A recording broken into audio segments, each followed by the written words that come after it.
Hi, this is Mrs. Cribb, and we are going to go over the notes for Chapter 4C. So you should pull out your notes before we get started, and we're just going to be covering atomic number and mass number and isotopes. So these are pretty easy concepts, and some of them you probably already had. So if you haven't already pulled out your notes, stop the video and go ahead and get them. Alright, so atomic number is just the number of protons in an atom. And the mass number is the number of protons plus the number of neutrons. And remember that protons and neutrons are in the nucleus of an atom. So an isotope is an atom has the same number of protons as another atom, but they have different numbers of neutrons. That's the only thing that makes them different. So for instance, I have one down here, carbon 14. Isotopes of an element have essentially the same chemical properties, but the certain physical properties like how much they weigh, their mass rather, density, evaporation rates, and diffusion rates vary a little bit between isotopes. So let's look at carbon 14. Now over here in this graphic you can see when you're doing isotopic notation, the X represents the chemical symbol. That's the chemical symbol. So for carbon 14 that would be a C, because carbon, the symbol for carbon is a C. If I look here in my interactive periodic table, here's carbon right there. And this is a really cool table because I can have it look at orbitals, which we talked about in 4B. And so carbon, I hit carbon, and notice that it gives you the information like what group it's in. And look at right up here, you can see this is the electron configuration for carbon. 1s2, so there's energy level 1, 1 and 2, and then the 2s, 1 and 2, and then the 2p, 1 and 2p, 2. So nitrogen goes all the way to 2p, 3. And so it's showing you the electron configuration right up here. That's interesting about that. So carbon, there's the atomic number of carbon. It's a 6. That means it has 6 protons and 6 neutrons. So over here, I know that the atomic number, which the atomic number symbol is a Z, is 6. Now when we're writing isotopic notation, the number that goes at the top is the mass number. So the mass number goes at the top. See here? Mass number. So that is 14. This right here, when you do the name, when it looks like this number is the mass number. So the mass number goes at the top, the atomic number goes at the bottom. And so since the atomic number is just the protons and the mass number are protons and neutrons, the mass number should always be larger than the atomic number. So this would be the isotopic notation for carbon, and this would be for a neutral atom. The neutral atoms, remember this, that neutral atoms have the same number of protons as electrons. Same protons and electron count. So if I have 6 protons, I also have 6 electrons. So now we're going to try writing the isotopic notation for some of these others and tell how many neutrons each element has. So sodium. First we need to find sodium on the periodic chart. So sodium is Na. It's right there. It's element number 11. See the atomic number 11? Element number 11. Okay. And this also shows you its electron configuration right over here. 3s. Sodium goes to 3s1. So atomic number 11. So sodium is Na. This is the mass number, goes at the top. Atomic number is 11. So how many neutrons? Well, this 11, it has 11 protons because of that atomic number. And so the neutrons is going to be the mass number minus the atomic number. So 24 minus 11. So it has 13 neutrons. It's always the 24 minus the 11 to give you 13 neutrons. All right, what about hydrogen 2? Hydrogen 2, which has a special name called deuterium. Deuterium is the element hydrogen. Just like tritium, tri is the element hydrogen. So don't forget those things, because hydrogen can have an isotope of 2. You can have hydrogen isotope of 1. So, but this is the 2. So hydrogen is the symbol, 2 is the mass number, and then hydrogen is the very first element on the chart. So there it is, hydrogen. And so it's just 1. The atomic number is a 1. So deuterium, there would be, it's a isotopic notation, and 2 minus 1 is 1 neutron. So hydrogen has 1 neutron. This deuterium would be 1 proton, and I'll make that a red circle, and 1 neutron in the nucleus, and a blue circle, and 1 electron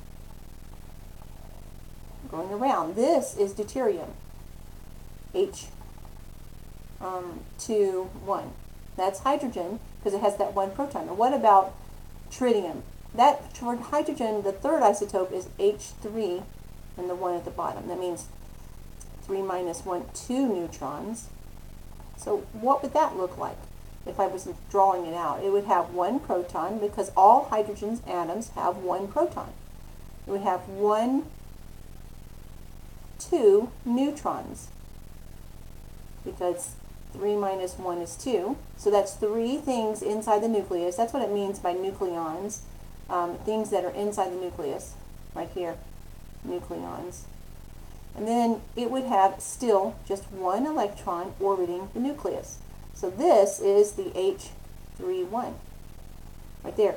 And another one is just H11. Well, how many neutrons is in that one? 0. Because that means 1 proton, just like this one has 1 proton, just like this one over here has 1 proton. But the number of neutrons changed. So this element would just be 1 proton, and it's being orbited by 1 electron with no neutrons in the center. All 3 of these things are isotopes of hydrogen. They are all hydrogen because they all have 1 proton, and the proton count identifies the element. It is the atomic number. On the periodic chart again, you can see the atomic number 1, 2, 5 for boron. For germanium, it's 32. For tellurium, it's 52. For osmium, it's 76. That's the number of protons right there. Number of protons, 76. That upper corner right there. 70, like this is vanadium, 23 protons. And in the neutral atom, 23 electrons. 23. Beryllium, 4 protons, 4 electrons. Okay? All right, let's keep going. So now we're going to figure out lead 208. Well, we have to go back to the periodic chart and find lead. And lead is, there it is, number 82. You see it? 82. I'm clicking on it and then moving over. You can actually see this periodic table. I embedded it in the Prezi for chapter 4. So I just clicked on lead so I could go up here. There it is. There's the atomic number for lead. It's number 82. There is the electron configuration for lead, all the way up to 6p2. So look, this is energy level 6. This would be energy level 5, and then it goes back up to 6 on the p level, and p1, p2. So 6p2 is what it is. So atomic number 82. So lead is Pb. Whoops, turn this up. And 208 goes at the top because that's the mass number. 82 goes at the bottom. And now we're going to subtract them out and figure out how many neutrons is in this particular element. So turn this on. 208 minus 82. So that's 126. So 126 neutrons. 126. 126 neutrons. How many protons does this have? Well, 82 is the atomic number, so it has 82 protons. How many electrons does this have? Well, since neutral, it has no charge, so 82 electrons are in this element. What about uranium-235? Well, the symbol for uranium is a U. Let's go back and look at our chart and find it. There it is, uranium. And notice that the atomic number is a 92. Notice this really long electron configuration. We're not going to do any in this F block area because it's a little bit above the scope of this course, but you can see the electron configuration for uranium. 92 is the atomic number. That means 92 protons, 92 electrons. So go back, put 235 at the top. That's the mass number. 92 at the bottom. Subtract them to figure out how many neutrons are in this element. So 235 minus 92 I get 143 neutrons. Okay, 92 protons, 92 electrons, 143 neutrons. Now let's try this one. This is my made-up element. What would be the isotopic notation for element Cb278? That's my cribium, okay? Has 135 protons. Well, Cb is the symbol. 278 is the mass number, because that's always connected right to this symbol. 135 protons would be the atomic number. Subtract them, and I'll be able to figure out how many neutrons is in this. So 278 minus 135 is 143. 278 minus 135 is 143. So 143 neutrons in this one too. How many electrons does it have? Well, 143 neutrons, 135 protons, and because it's neutral, no charge, I also have 135 electrons. That's because protons are positive. Remember that? And electrons are negative. So they cancel each other out. If we have 135 positives and 135 negatives, so it'd be 135 and a negative 135. Add that together, we get 0, no charge. Okay, let's move on to atomic mass. Atomic mass is expressed in atomic mass units, or AMUs. And an AMU is 1/12 the mass of carbon-12. So carbon-12, let's look at carbon-12. Carbon-12 is the mass number. 6 protons in it, so it's, that's atomic number. Subtracted out, we also have 6 neutrons. So carbon has in its, if I drew carbon, I would have 1, 2, 3, 4, 5, 6 protons, and 1, 2, 3, 4, 5, 6 neutrons. And then I would have, since this is neutral, 6 electrons. 2 of them could be in the first energy level. And then 4, 1, 2, 3, 4, in the second energy level. That's the valence electrons. Remember, valence electrons are in the outer energy level, outer energy shell. So this is not a really good circle because I was running out of room, but this is what it would look like. Now notice that in the middle of this, in the nucleus of the carbon, right here, I have 12 things. So I take the mass of that and divide it by 12, and I get the size of 1 AMU. It's 1/12 the mass of carbon. Now the atomic mass is a weighted average, and it's very easy to calculate. It's very similar to how I calculate your grade. So I'm going to just talk you through the example. So we have an example here. Magnesium, Mg, has 3 isotopes. Magnesium 24, and that's its actual mass. This is the atomic, the mass number. Remember that. That's the mass number. The mass number is not the mass, but sometimes if they don't give you the mass, you use the mass number as an estimate. So anyway, magnesium 24 is found in nature to be 78.99% of the time. Magnesium 25, there's its mass, is found at 10% of the time, and magnesium 26, there's its mass, is found at 11.10%. So step number 1, turn all of the percentages to decimals. And hopefully you'll remember how to do that, but you basically just have to divide by 100. You move it over 2 places to the left. So, 78.99 becomes, move it 2 places to the left, 12.7899. And 10%, 10.00 becomes, move it 2 places to the left, 12.1000. And 11.01% becomes, move it 2 places to the left, 12.1101. So I turned all of them to the decimals, and then after that we're going to multiply them by their masses. So follow me here. We take the mass is for the first one 23.985. 23.985, and I'm going to multiply it by the decimal percentage. So it was 78. Now it's 0.788. So 0.78 rather 99. That's the first part. Then you add that to the next part. Find the mass. The mass is 24.986.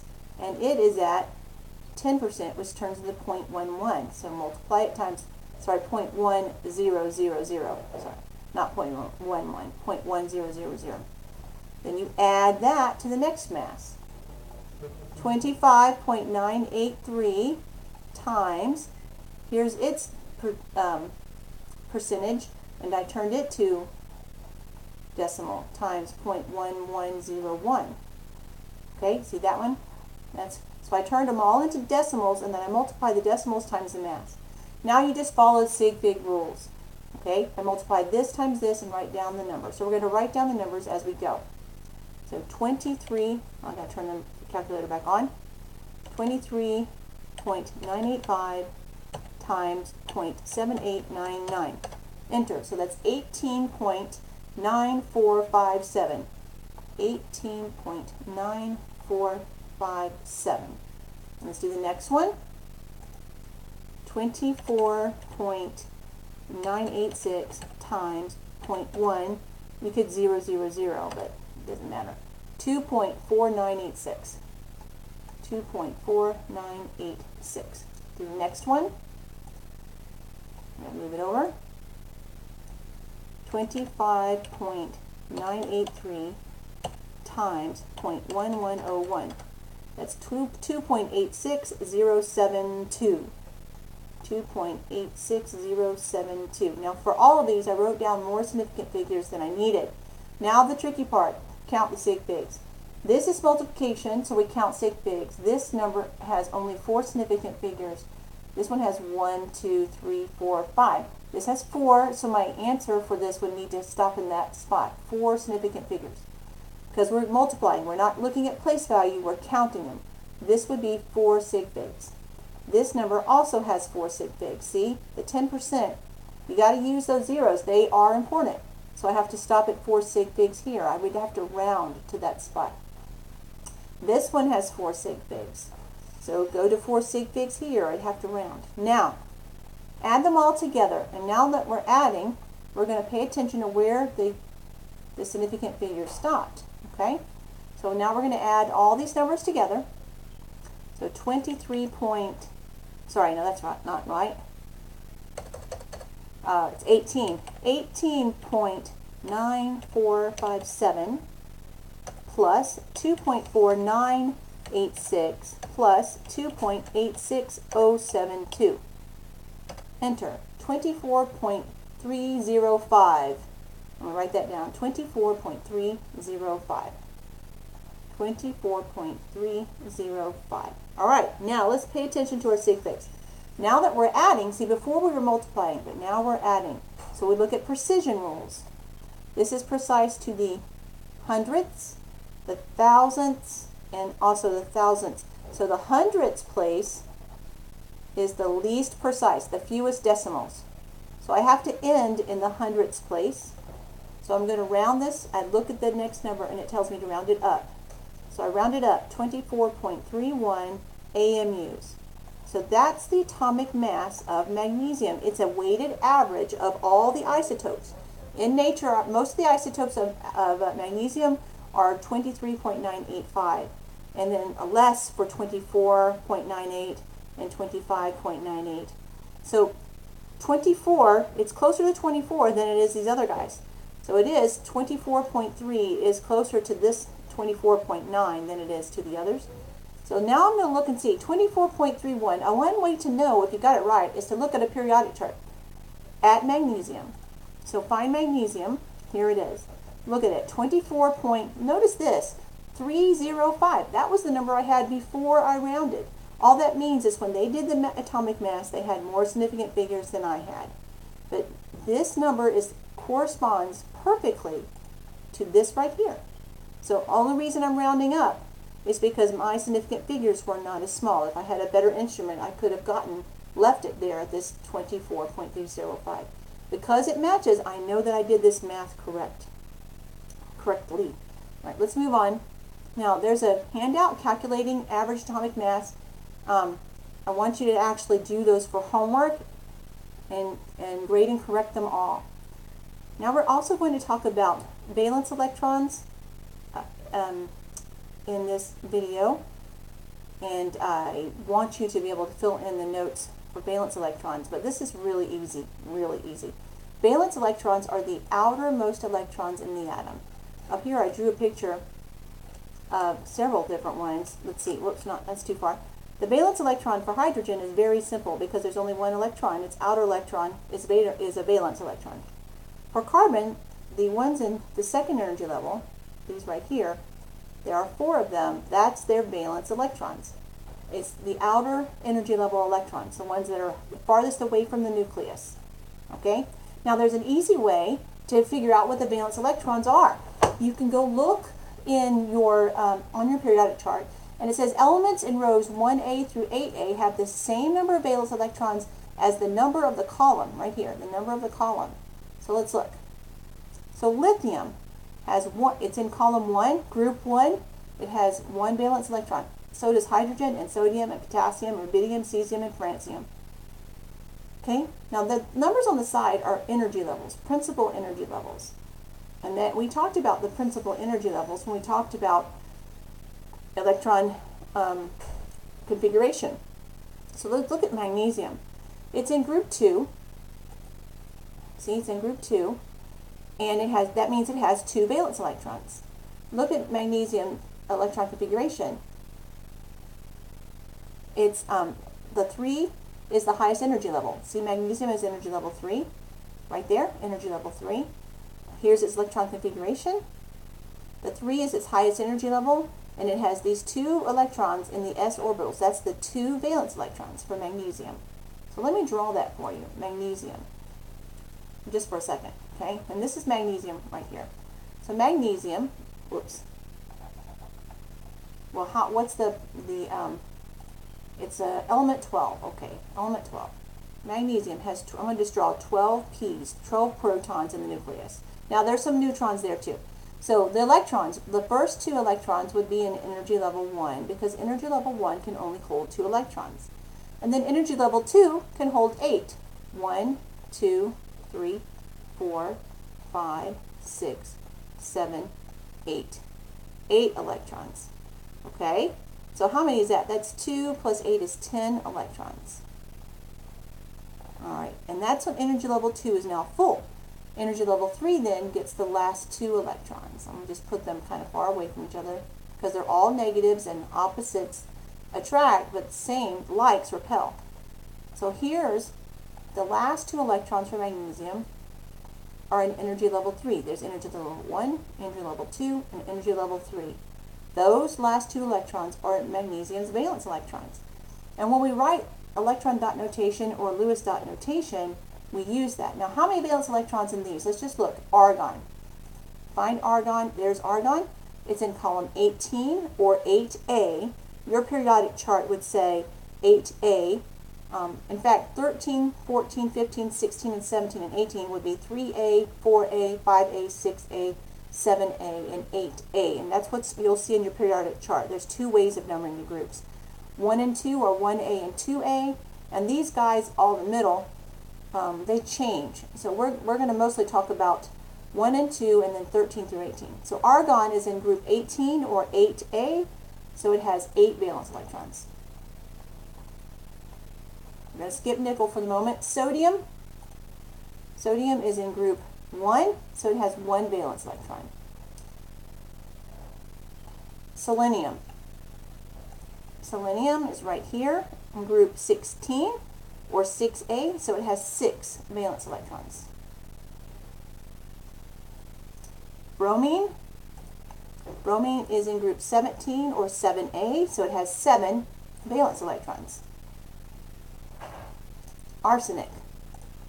Arsenic is, there it is, arsenic is number 33 in group 15 or 5A, so it has 5 valence electrons. And magnesium, we just figured out, has 3 valence electrons. And what about nickel? Nickel is in the middle. It's one of those right there. There's nickel.